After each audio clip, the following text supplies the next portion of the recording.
And now, Chapter 12, the Brahmin Sudāmā, blessed by Lord Krishna.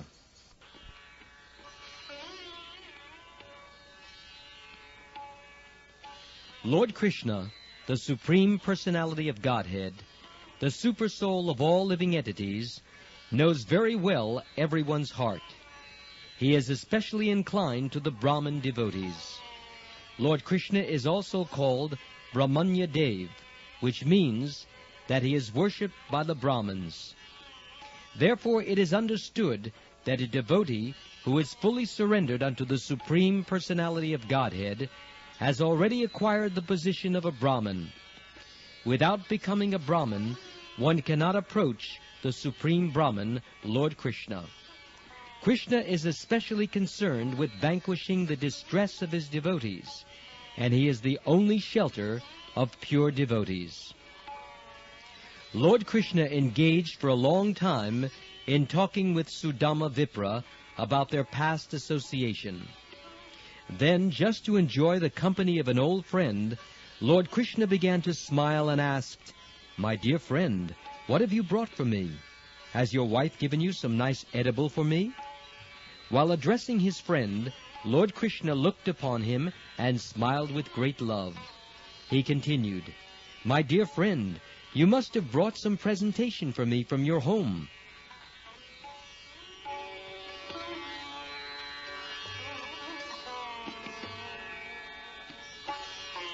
Lord Krishna knew that Sudāmā was hesitating to present him the paltry chipped rice, which was actually unfit for his eating.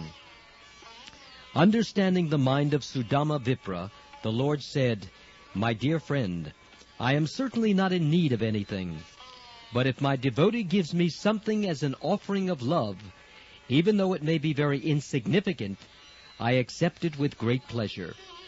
On the other hand, if a person is not a devotee, even though he may offer me very valuable things, I do not like to accept them.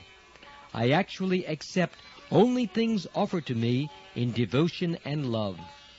Otherwise, however valuable a thing may be, I do not accept it. If my pure devotee offers me even the most insignificant things, a little flower, a little piece of leaf, a little water, but saturates the offering in devotional love, then not only do I gladly accept such an offering, but I eat it with great pleasure."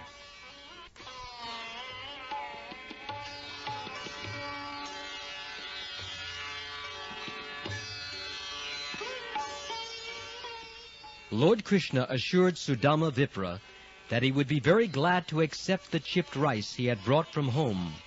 Yet out of great shyness, Sudāmā Vipra hesitated to present it to the Lord. He was thinking, "How can I offer such insignificant things to Krishna?" And he simply bowed his head.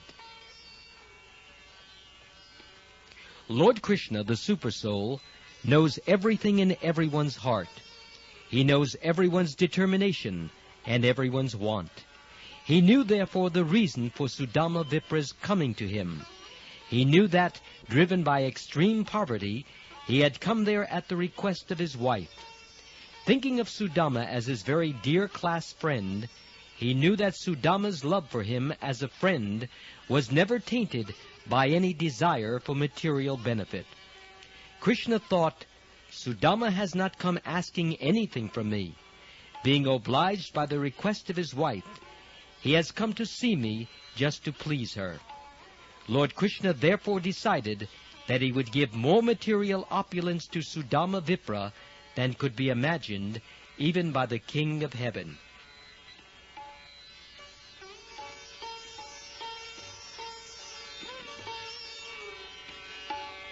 He then snatched the bundle of chipped rice, which was hanging on the shoulder of the poor Brahmin, packed in one corner of his wrapper, and said, "What is this? My dear friend, you have brought me nice, palatable chipped rice."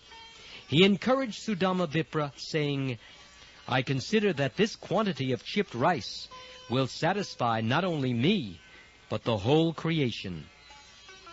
It is understood from this statement that Krishna, being the original source of everything, is the root of the entire creation.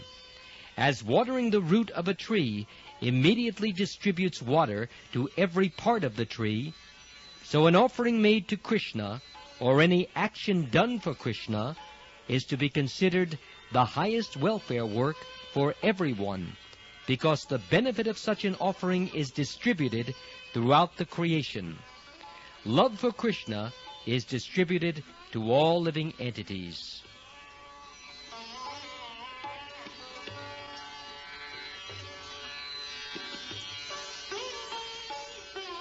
While Lord Krishna was speaking to Sudāmā Vipra, he ate one morsel of chipped rice from his bundle, and when he attempted to eat a second morsel, Rukmini Devi, the goddess of fortune herself, checked the Lord by catching hold of his hand.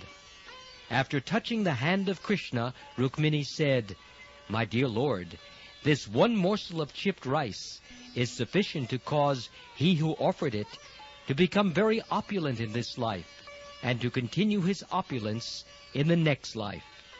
My Lord, you are so kind to your devotee that even this one morsel of chipped rice pleases you very greatly, and your pleasure assures the devotee opulence both in this life and in the next." This indicates that when food is offered to Lord Krishna with love and devotion, and he is pleased and accepts it from the devotee, Rukmini Devi, the goddess of fortune, becomes so greatly obliged to the devotee that she has to go personally to the devotee's home to turn it into the most opulent home in the world. If one feeds Narayan sumptuously, the goddess of fortune, Lakshmi, automatically becomes a guest in one's house, which means that one's home becomes opulent. The learned Brahmin, Sudāmā, passed that night at the house of Lord Krishna, and while there, he felt as if he were living in a Vaikuntha planet. Actually, he was living in Vaikuntha, because wherever Lord Krishna, the original Narayan, and Rukmini Devi, the goddess of fortune, live, is not different from the spiritual planets Vaikuntha Lok.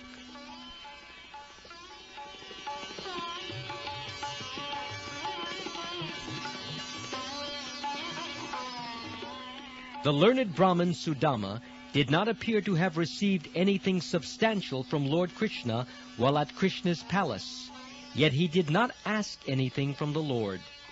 The next morning he started for his home, thinking always about his reception by Krishna, and thus he merged in transcendental bliss. All the way home he simply remembered the dealings of Lord Krishna, and he felt very happy to have seen the Lord.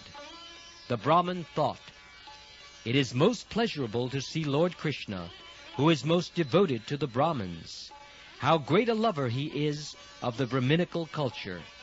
He is the supreme Brahmin himself, yet he reciprocates with the Brahmins. He also respects the Brahmins so much that he embraced to his chest such a poor Brahmin as me, although he never embraces anyone to his chest except the goddess of fortune. How can there be any comparison between me, a poor, sinful Brahmin, and the Supreme Lord Krishna, who is the only shelter of the goddess of fortune? And yet, considering me a Brahmin, he embraced me with heartfelt pleasure in his two transcendental arms."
Lord Krishna was so kind to me that he allowed me to sit down on the same bedstead where the goddess of fortune lies down. He considered me his real brother. How can I appreciate my obligation to him?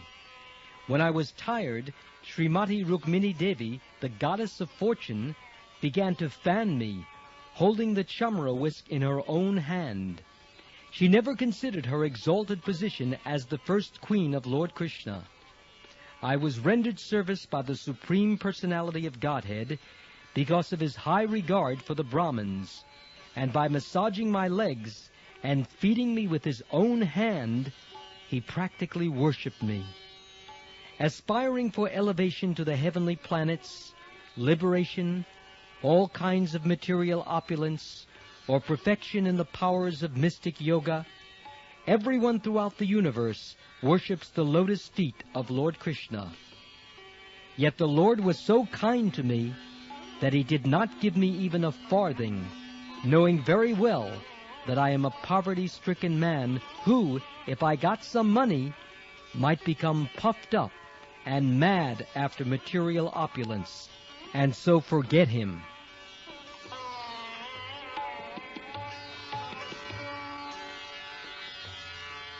The statement of the Brahmin Sudāmā is correct. An ordinary man who is very poor and prays to the Lord for benediction in material opulence, and who somehow or other becomes richer in material opulence, immediately forgets his obligation to the Lord. Therefore, the Lord does not offer opulences to his devotee unless the devotee is thoroughly destitute.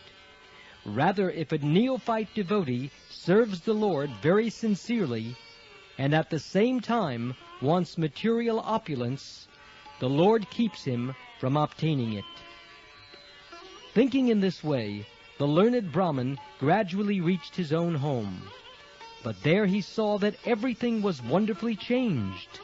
He saw that in place of his cottage, there were big palaces made of valuable stones and jewels, glittering like the sun, moon, and rays of fire. Not only were there big palaces, but at intervals there were beautifully decorated parks in which many beautiful men and women were strolling. In those parks there were nice lakes full of lotus flowers and beautiful lilies, and there were flocks of multicolored birds. Seeing the wonderful conversion of his native place, the Brahmin began to think to himself, "How am I seeing all these changes? Does this place belong to me or to someone else? If it is the same place where I used to live, then how has it so wonderfully changed?"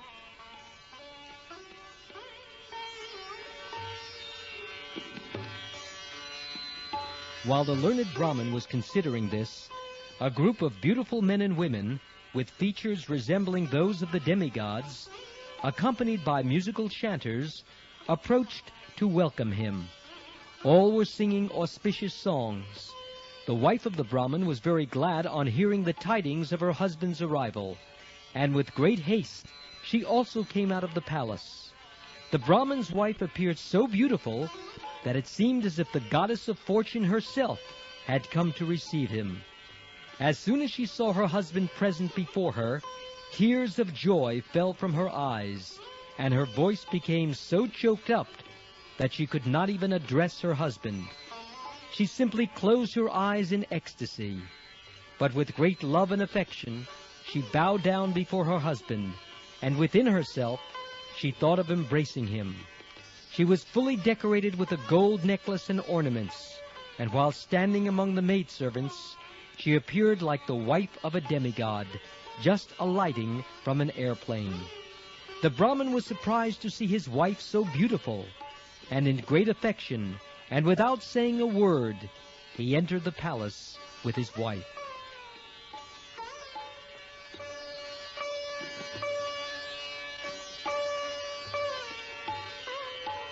When the Brahmin entered his personal apartment in the palace, he saw that it was not an apartment, but the residence of the King of Heaven. The palace was surrounded by many columns of jewels.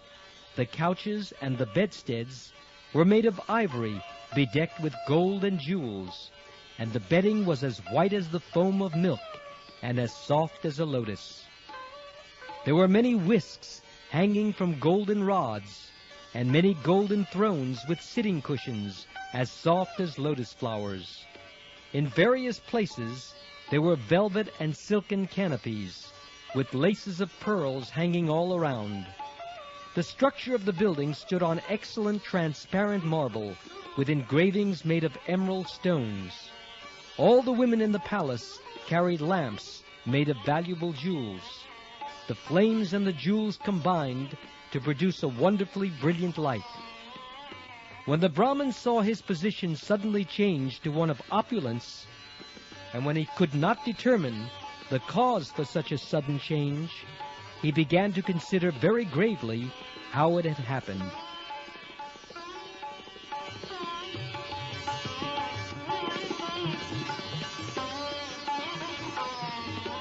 He thus began to think, "From the beginning of my life, I have been extremely poverty-stricken. So what could be the cause of such great and sudden opulence? I do not find any cause other than the all-merciful glance of my friend, Lord Krishna, the chief of the Yadu dynasty. Certainly, these are gifts of Lord Krishna's causeless mercy. The Lord is self-sufficient, the husband of the goddess of fortune, and thus he is always full with 6 opulences. He can understand the mind of his devotee, and he sumptuously fulfills the devotee's desires. All these are acts of my friend, Lord Krishna. My beautiful dark friend Krishna is far more liberal than the cloud, which can fill the great ocean with water. Without disturbing the cultivator with rain during the day, the cloud brings liberal rain at night just to satisfy him. And yet, when the cultivator wakes up in the morning, he thinks that it has not rained enough. Similarly, the Lord fulfills the desire of everyone according to his position, yet one who is not in Krishna consciousness considers all the gifts of the Lord to be less than his desire. On the other hand, when the Lord receives a little thing in love and affection from his devotee, he considers it a great and valuable gift. The vivid example is me. I simply offered him a morsel of chipped rice, and in exchange he has given me opulences greater than the opulence of the King of Heaven.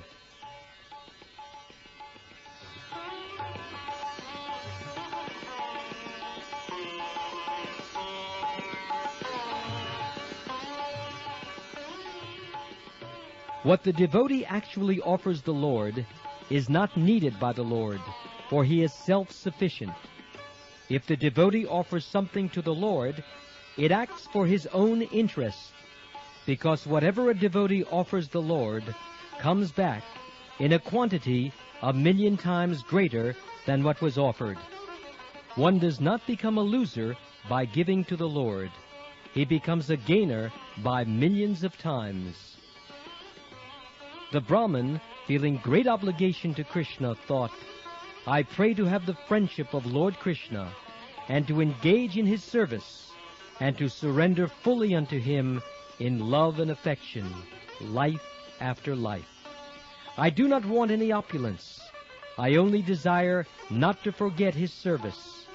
I simply wish to be associated with his pure devotees. May my mind and activities be always engaged in his service." The unborn Supreme Personality of Godhead, Krishna, knows that many great personalities have fallen from their positions because of extravagant opulence. Therefore, even when his devotee asks for some opulence from him, the Lord sometimes does not give it. He is very cautious about his devotees, because a devotee in an immature position of devotional service may, if offered great opulence, fall from his position due to being in the material world. The Lord does not offer opulence to him. This is another manifestation of the causeless mercy of the Lord upon his devotee. His first interest is that the devotee not fall. He is exactly like a well-wishing father who does not give much wealth into the hand of his immature son, but who, when the son is grown up and knows how to spend the money, gives him the whole treasury house.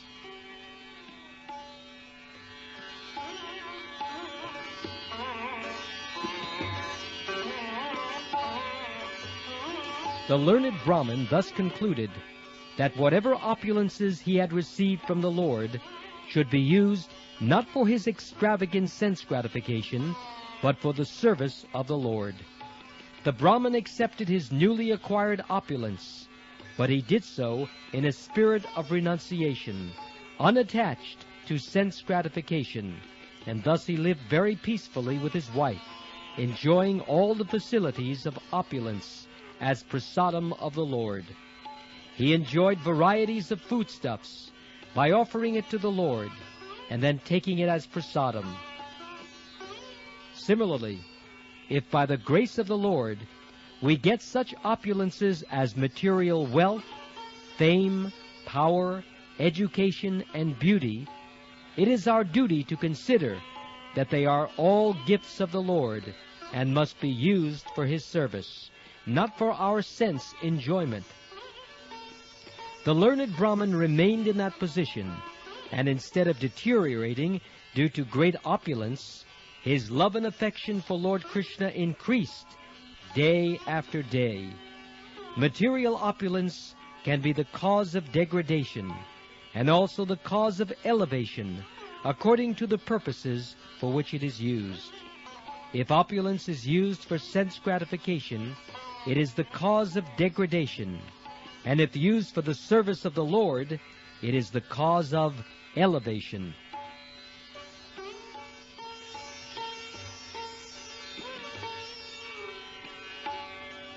It is evident from Lord Krishna's dealings with Sudāmā Vipra that the Supreme Personality of Godhead is very, very pleased with a person who possesses Brahminical qualities. A qualified Brahmin like Sudāmā Vipra is naturally a devotee of Lord Krishna. Therefore it is said, Brāhmaṇa Vaishnava. A Brahmin is a Vaishnav. Or sometimes it is said, Brāhmaṇa Pandita. Pandita means a highly learned person. A Brahmin cannot be foolish or uneducated. Therefore there are two divisions of Brahmins, namely Vaishnavas and Panditas. Those who are simply learned are Panditas, but not yet devotees of the Lord or Vaishnavas. Lord Krishna is not especially pleased with them. Simply the qualification of being a learned Brahmin is not sufficient to attract the Supreme Personality of Godhead. Not only must a Brahmin be well qualified according to the requirements stated in the scriptures, such as Srimad Bhagavad Gita and Srimad Bhagavatam, but at the same time he must be a devotee of Lord Krishna. The vivid example is Sudāmā Vipra. He was a qualified Brahmin, unattached to all sorts of material sense enjoyment, and at the same time a great devotee of Lord Krishna. Lord Krishna, the enjoyer of all sacrifices and penances, is very fond of a Brahmin like Sudāmā Vipra, and we have seen by the actual behavior of Lord Krishna how much he adores such a Brahmin.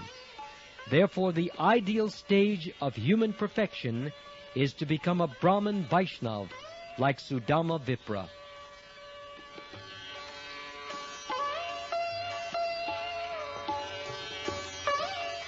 Sudāmā Vipra realized that although Lord Krishna is unconquerable, he nevertheless agrees to be conquered by his devotees.